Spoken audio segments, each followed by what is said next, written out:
Morning mga brad. Para dun sa kagrabis natin, nagtatanong kung available daw sa atin yung CBT pulley set. And meron tayong dalawang klase na pulley set mga brad. Itong isa, ito yung ito yan, pang Mio Grabis yan. M3, Mio 125. Itong isang to, ang price nito nasa 2,000 lang may get. Tapos, kompleto na siya. Pulley set lang nga siya.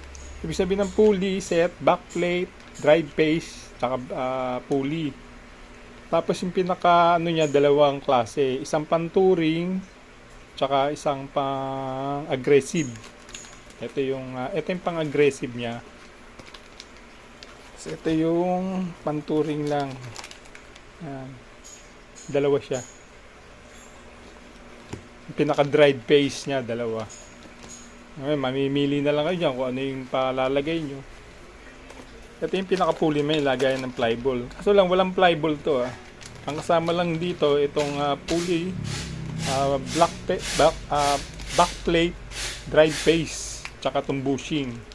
Yung bushing niya, ceramic na. Ayan, ceramic. Pero kadalasan nilalagay namin, dito sa shop kasi, kadalasan nilalagay namin yung itong 13.5. Ito yung nilalagay namin.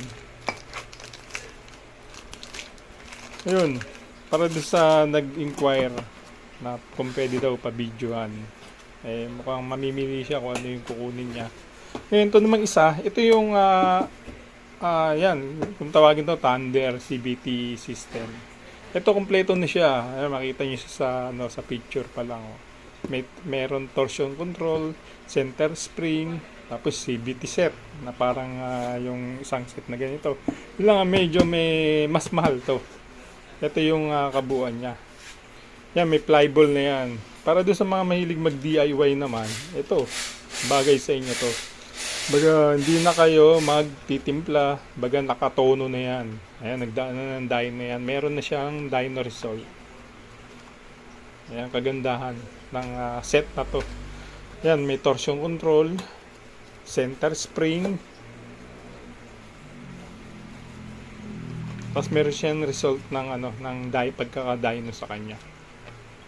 100% gaganda yung performance ng motor nyo. Ayun, para dun sa mga nagdi-DIY, basta't meron lang kayong tools, may kakabit nyo na to.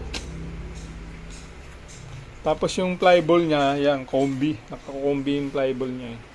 Available sa atin to pang Honda Click, PCX, ADB. Meron ganitong set. Tsaka ganito, meron din siya.